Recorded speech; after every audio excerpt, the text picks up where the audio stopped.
এই বিরিয়ানি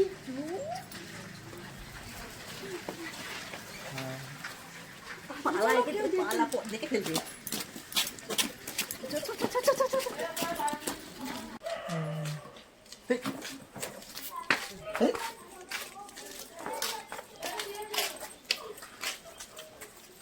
আজকে কিন্তু আমাদের বিরিয়ানি খাওয়া হবে। আমি কিন্তু চিকেন চাপা তুমি রুটি।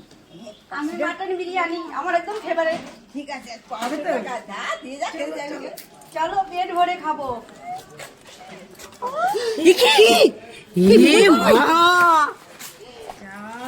আমার মোবাইল গেল, দুটো মোবাইল গেল। আমার মোবাইলও ছিল, আমারটা ছিল। আর খেতে হবে না, চপ বেশি যোগ করতে গেলাম। কি এটা ব্যাপার সেরকম দেখিনি, বেশি লোকের তাতে নষ্ট।